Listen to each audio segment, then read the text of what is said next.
Thank you very much for having me back. And how do you prefer it, microphone A or B? A? Oh, B wins. Sorry, thank you. So this second half is how to do the things we talked about in the first half. Because at the end of the day, information that is just in our brain and does not get to the patient won't help anybody, right? So optimizing care for me means, first of all, doing everything we know to do, doing it very, very well. And then second, thinking of more things to do, like CAR T cells in first relapse. So the first step is to identify the causes of preventable treatment failure, but not for everywhere, for right here where I'm treating patients. So here's just one example of this. In high-income countries with ALL, then basically 1% of people don't get diagnosed, 2% get a wrong diagnosis, 1% doesn't have access to care, 1% dies of toxicity, and 13% relapse. So the cure rate is 80%, and in the clinical trial you ignore these first top 4% because they wouldn't have been eligible. So you only have the purple, really relapse is the main problem for ALL. But in many places, like low and middle income countries as a category, there's a lot of non-diagnosis, misdiagnosis, no treatment, toxic death, and relapse, so the cure rate can be much lower. So a friend of mine, Wasil Justanai in Jeddah, he calls Saudi Arabia a high-income developing country.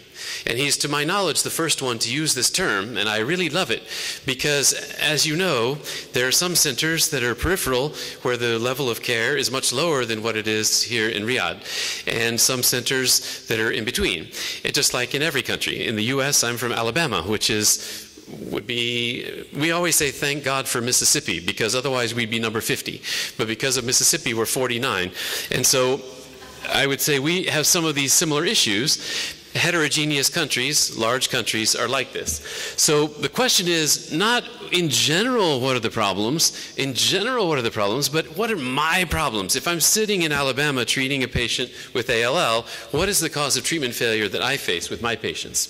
And the good news is, no matter what the cause, whether it's non-diagnosis, misdiagnosis, there's a bunch of contributors and there's a bunch of strategies. And I'm sorry about you guys, the contributors and strategies.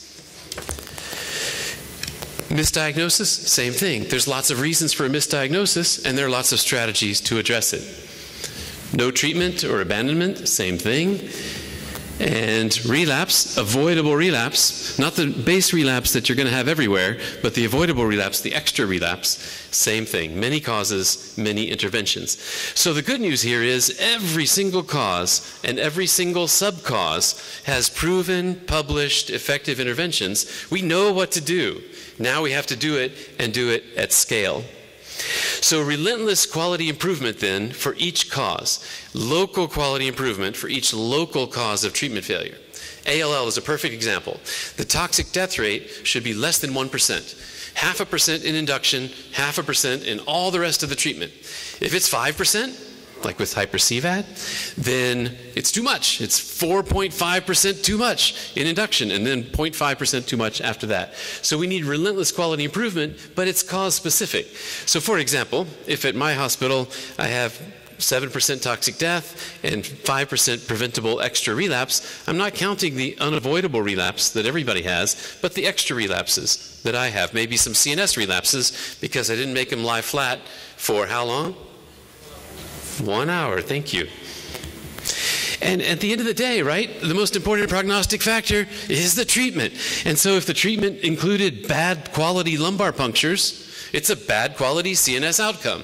If the treatment included bad quality supportive care and they died of sepsis, that was treatment that was failing the patient. So preventing toxic death through continuous quality improvement, there are two things I want to mention briefly, bacteremia and high-dose methotrexate. Why bacteremia? Because this is the number 1, number 2, number 3, number 4, and number 5 cause of toxic death. And some bacteria can actually double every half hour. So time 0 is when the first bacteria gets into the blood. Half an hour later, 2, 4, 16. When you have 4,000 bacteria per microliter of blood, you get a fever. 2 hours later, we're up to 16 times more, 65,000 bacteria, sepsis. 2 hours later, 1 million, septic shock. 2 hours later, 16 million, and death. 16 million, and death. And this is death no matter how good your ICU is. These are patients who have so much endotoxin that as soon as you kill this bacteria, all this red stuff here is lipopolysaccharide, endotoxin. And when you kill the bacteria, it's like bacterial lysis syndrome. That endotoxin, when it was in the wall, wasn't doing any harm. When it's free endotoxin, that's when it causes multi-organ failure. So just like you have tumor lysis syndrome with uric acid and phosphorus, bacterial lysis syndrome of gram-negative bacteria causes an endotoxemia. And here's how it looks. If you give an antibiotic here, and there's 12 million bacteria, the free endotoxin is pretty low, but 8 hours later, all those bacteria are dead, and the free endotoxin is 3,000, which is fatal, 100% fatal. And people tried every trick in the book. They even made a dialysis membrane that binds endotoxin. And the idea was you run the blood through this thing really fast, suck out the endotoxin, and save their life. But the fact is, by the time you get their VASCAth in, hook the thing up, they already have multi-organ failure. So prevention is the only way. And what is the prevention? We talk about the golden hour, and the golden hour is the time between the fever and the first dose of antibiotic. That should be an hour or less. If it's 2 hours, it would be like the steaming brown 2 hours. Golden 1 hour, maybe platinum if you can do half an hour. So very, very important, because we don't know when they come with fever. What if they were asleep and their fever actually started an hour ago? And I think we've all seen patients who walked into the ER walking, and you gave the first dose of antibiotic, and they were in ICU an hour later with septic shock.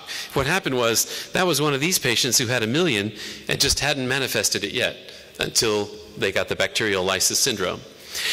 So this is my favorite paper of 2014 because it is very practical.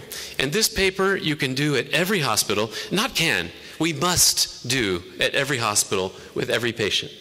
And they measured 3 things, not just the time to the first antibiotic, which should be 1 hour or less, a golden hour. They measured the time from when the fever occurred to the family deciding, I'm going to go there, and the time of transportation, and then once you got to the emergency, how long to get the antibiotic. That was clever, because if you just say 16 hours to get your first dose of antibiotic, you don't know what to do. But here you know what to do. There's things that impact the decision time.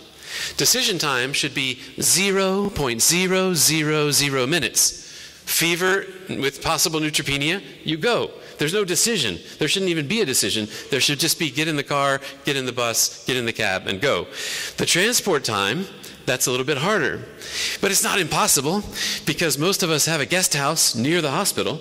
So if this is a patient with profound myelosuppression, why not put them in the guest house till they're getting better if they live 3 hours away? Because 3 hours is not golden.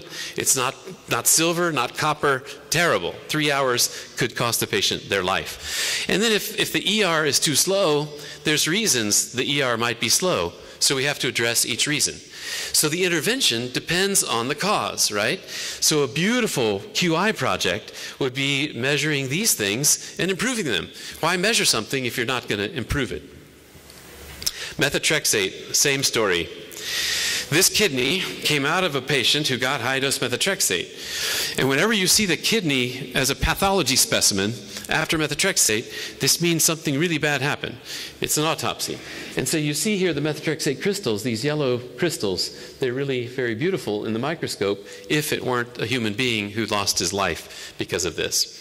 And it turns out 5 to 10% of the time, there's delayed clearance of high-dose methotrexate, which can cause mucositis, neutropenia, and death. So when you think of the causes of toxic death, is it always bacteremia? Is the bacteremia because I didn't do the high-dose methotrexate right? Could I have prevented the bacteremia, the neutropenia in the first place? If I prevent the neutropenia, I don't have to worry about treating the febrile neutropenia because there's no neutropenia. So it turns out this is, of the 3 things to change today, pediatric regimen, do the lumbar punctures right. Number 3 is keep the urine alkaline, because this is the solubility of methotrexate by pH. pH of 5, 6, and 7 is the solubility goes up 36-fold between a pH of 5 and 7. So if we let the pH drop to 5, an acidic urine, we just made the methotrexate 36 times more likely to crystallize. And once it crystallizes, it causes all kinds of inflammation and acute kidney injury. So an alkaline urine We can all do that, right? We can do it today. We can train the nurses. We can have a quality improvement project and fix that today, right now, not tomorrow, today. And then one last thing, never mind. The leucovorin, not too early because it'll rescue too early, and not too late, just right, like Goldilocks. And then one last thing, if a patient does have delayed methotrexate clearance, you know methotrexate is normally excreted in the urine. But if you have acute kidney injury, it's excreted in the bile. And where does the bile go? The bile goes to the gut. And then methotrexate in the gut can be absorbed. It's orally absorbed. It's like 100% bioavailable. So if you have delayed clearance, you can actually give cholestyramine and bind the methotrexate in the gut and carry it away. And you may have noticed patients who they're starting to clear and then it just stays flat for the longest time and you can't clear it. Part of that is a reservoir in the gut that you can get rid of with cholestyramine or activated charcoal, but cholestyramine is easier. So good urine output, critical. Good urine pH, critical. Detection of delayed elimination, important. Leucovorin, certainly no harm. And cholestyramine. Things we can do today, cheap, available stuff for right now. So if this happens, this should have been prevented. This is like a CNS relapse, a preventable cause of potential treatment failure. So what about pegasparaginase preventing relapse? Well, I didn't have time before, but I'm going to show you now. You already know that the asparaginase-rich regimens do a better job, but it turns out 39% of adults who are on an asparaginase-rich protocol only got 1 or 2 doses out of the 6 they were supposed to get.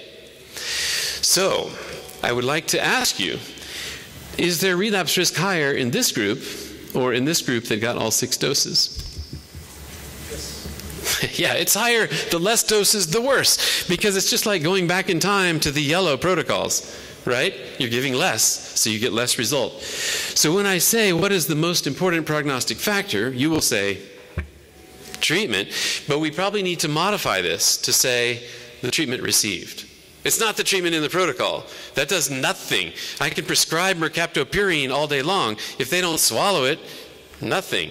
I can have a protocol with 6 doses of asparaginase. If I give 1 and they get thrombosis and I quit and forget to restart, I just move them back to the 60s. 6MP, same thing, my word. If you give less than 90% adherence, 3.9-fold more relapse. That means if they had a 10% relapse, they now have a 39% relapse risk. So for right now today, tell the patients this. 1, I think that can help. And then we need a QI project. Because what is the most important prognostic factor? Received, right? Treatment received. So I was dreaming, I think you guys should do this here in Saudi Arabia, is to invent a rectal mercaptopurine. And then you tell this patient, you know, you can swallow it, or we have ways. And I think they'll swallow better. We could probably even just say we have one. This might be enough. I think it's ethical to lie if it saves somebody's life. You know, tomato, tomato.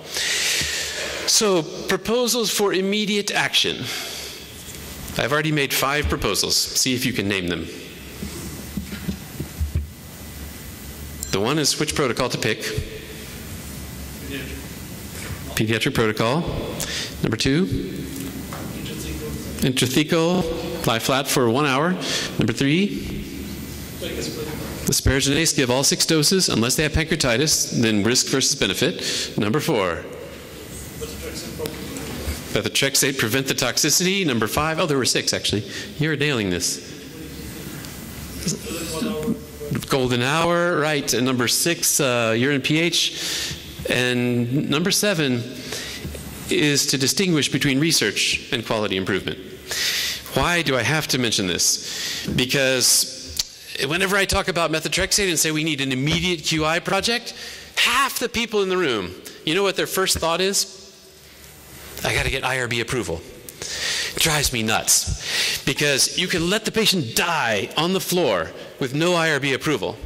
But to do QI and save their life, you have IRB approval. What is the IRB for? It's to help the patient, not to hurt the patient. So I had to write this out. What is research versus quality improvement? And quality improvement is mandatory for all of us mandatory for all of us, both sides of the room, every day, every patient, every time. And the idea is each patient can teach us something about our health system that then leads us to improve that system and help every other patient. This is not research. It is not to publish. No IRB. It is never unethical to save a human being's life, ever. If you say, well, I did a great project, I think I should publish it. Uh-oh, we're now to the blue. That's research. Optional. Do it when you can. Learning from some patients things that are generalizable. And of course, IRB. But these are very different activities. The one is ethically required, the green. Green is to go. We must make sure they're lying flat for 1 hour. We must make sure the urine pH is 7 or higher. We have to do that, period. No matter what it takes, no matter what kind of QI effort. We could write a paper about it later if we want to, but that is optional, and then that has some additional steps. So, proposal number 1 is a kingdom-wide high-dose methotrexate retrospective registry. This project already exists. It is already IRB approved at 20 centers in 10 countries. I would love to add 10 more centers in the 12th country, and that would be here. So please email me if you want to do that. I think it would be great. This, when I say retrospective registry, is that QI or research? All right, let's review. Are we going to publish the results? If you're going to publish, you know you're done. It's research, period. Of course, you learn things on the way and save the patient's life. Otherwise, I would be uninterested in that project. But this is research. So IRB approval, the database, secure, all the normal things. This idea, though, is to go backwards 10 years and see every patient who had bad methotrexate, what happened to them and why. And then go forward the next 10 years and fix it all. With this, you get an information platform which is free for all of you. And the idea here is that this is for quality improvement, the green. This is for research, but the same data can transfer from here over to here, from the left to the right, if, and only if, that patient is enrolled on a study. Before they're enrolled, quality improvement, quality improvement, quality improvement, every single day, quality improvement. After they enroll, that data can slide over here and be locked and provided to the sponsor. So quality improvement is every day for every patient. Research is, I hope you will be interested to participate. Project number 2. This would be a kingdom-wide ALL QI project to address the most common causes of treatment failure. Toxic death, excess relapse, mercaptopurine, asparaginase. I would love it if there was somebody interested to do this. I don't have a protocol ready to go for this one, but I feel like in this room are the people we need to develop this project and make it kingdom-wide. So once again, I'm really, really thankful. I'm already happy because I'm here with you. That's great. If we do this, I'll be so happy. So happy. Because it's really fun to be here, but it would be really fun and satisfying if we could do this together. So thank you very much. Thank you, Dr. Howard. Just time for some questions from the audience. Dr. Naim.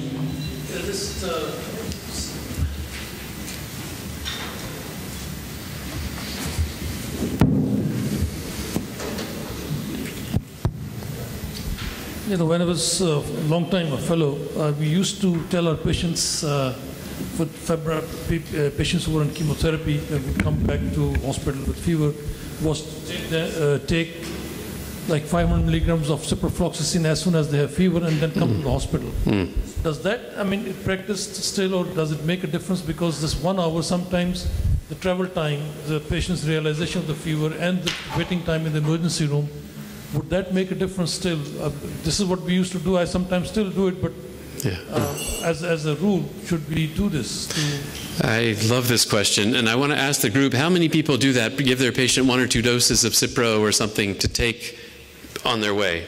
Who does this? And who does not do this? And who, the question is, giving a couple of doses of oral Cipro for the patient to carry. When they get a fever, they swallow the first one and then come as quick as they can, versus waiting, coming to the hospital, getting the culture. So who does that practice? sometimes. Yeah, and who does not? And I think it is a brilliant idea, and in fact it's published also, so we've got a good evidence base to stand on for patients who are going to take more than an hour. When you know they're going to take more than an hour, better to have something on board, and the culture though will be negative. The culture will always be negative, so then you don't really know what to do, so it would be ideal, probably we should have like home blood culture. Then they just take their own culture. Eventually we'll have PCR to detect these bacteria. Then we could actually just take the blood at home. So I think for today, save their life first, get a culture later, right? I think over here, and then you, and then for us. Sorry, thank you. Thank you. Can you please comment on the age cutoff for a pediatric protocol? Our group in King Faisal have implemented a pediatric protocol. They enjoyed the result.